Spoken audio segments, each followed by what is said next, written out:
പുലിയൂർ ഗ്രാമപഞ്ചായത്ത് 3-ാം വാർഡിൽ മടത്തുംപടിക്കും പേരിശ്ശേരി കുരിശടിക്കും ഇടയിൽ മാലിന്യം തള്ളുന്നത് പതിവാകുന്നു. റോഡരികിൽ കാട് പിടിച്ചു കിടക്കുന്നതാണ് സാമൂഹ്യ വിരുദ്ധർക്ക് മാലിന്യം തള്ളലിന് തണലാകുന്നതെന്നും പ്രദേശവാസികൾ പറയുന്നു. പുലിയൂർ ഗ്രാമപഞ്ചായത്ത് 3-ാം വാർഡിൽ മടത്തുംപടിക്കും പേരിശ്ശേരി കുരിശടിക്കും ഇടയിലാണ് മാലിന്യം തള്ളൽ പതിവാകുന്നത്. കാൽനട യാത്രക്കാർക്ക് മൂക്കുപൊത്താതെ ഇതുവഴി കടന്നുപോകാനാകാത്ത സ്ഥിതിയാണ് ഉള്ളത്. മരുന്നുകുപ്പികൾ, മദ്യക്കുപ്പികൾ, പ്ലാസ്റ്റിക് അവശിഷ്ടങ്ങൾ തുടങ്ങിയവ രാത്രിയുടെ മറവിലാണ് പ്രദേശത്ത് തള്ളുന്നതെന്ന് നാട്ടുകാർ പറഞ്ഞു. ഇവ തെരുവ് നായ്ക്കൾ കടിച്ചെടുത്ത് സമീപത്തുള്ള വീട്ടുപറമ്പുകളിലും കൊണ്ടിടുന്നത് താമസക്കാർക്ക് ദുരിതം സൃഷ്ടിക്കുന്നുണ്ട്. മാലിന്യം തള്ളുന്നത് പതിവായതോടെ പ്രദേശം പകർച്ചവ്യാധി ഭീഷണിയിലാണ്. റോഡരികിൽ കാട് പിടിച്ചു കിടക്കുന്നതാണ് സാമൂഹ്യ വിരുദ്ധർക്ക് മാലിന്യം തള്ളാൻ തണലാകുന്നതെന്ന് പ്രദേശവാസികൾ പറഞ്ഞു.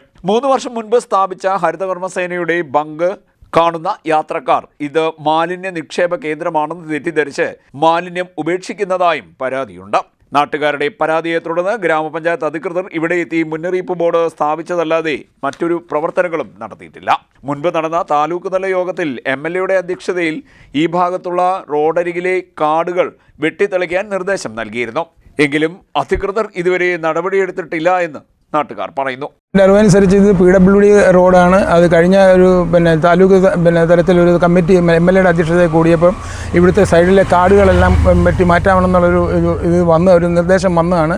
പക്ഷേ ഇതുവരെയായിട്ടും PWDയിൽ നിന്ന് യാതൊരു നടപടിയും സ്വീകരിച്ചിട്ടില്ല. ഇവിടെ ഈ വേസ്റ്റ് തള്ളുന്നതിന് ഒരു സാഹചര്യം ഒരുക്കുക എന്ന് പറഞ്ഞാൽ ഇതിനോട് ചേർന്നുള്ളൊരു കാടുകൾ തിങ്ങി നിറഞ്ഞ് നിൽക്കും. അപ്പോൾ ആൾക്കാരുടെ വ്യാരം ഈ കാടുകളിനകത്ത് കൊണ്ടിട്ടാൽ മതി എന്നുള്ളതാണ്. അതിൻ്റെ കൂട്ടത്തിൽ ഈ ഹരിതകർമ്മസേനയുടെ ഒരു ബങ്കും കൂടി ഇവിടെ കൊണ്ടുവച്ചിട്ടുണ്ട്. അതും ഇതിടാനാണെന്നുള്ളൊരു തെറ്റിദ്ധാരണയിലാണ് ഇത് മുൻ വർഷങ്ങളിലും ഇത് ഞാൻ പല പ്രാവശ്യം പറഞ്ഞിട്ടുള്ളത്. അതുകൊണ്ട് പഞ്ചായത്ത് അടിയന്തരമായിട്ട് ഇത് ഇടപെട്ട് ഈ വേസ്റ്റ് നീക്കാനും അതുപോലെ തന്നെ ഈ കാട് വെട്ടിത്തെളിക്കാനുള്ള നടപടി സ്വീകരിക്കണമെന്ന് അഭ്യർത്ഥിക്കുന്നു. റോഡരികിലെ കാടുകൾ അടിയന്തരമായി വെട്ടിത്തെളിച്ച് മേഖലയിൽ ശുചിത്വം ഉറപ്പാക്കാൻ അധികൃതർ തയ്യാറാകണമെന്നാണ് നാട്ടുകാരുടെ ആവശ്യം. CDNet news, Chengannur.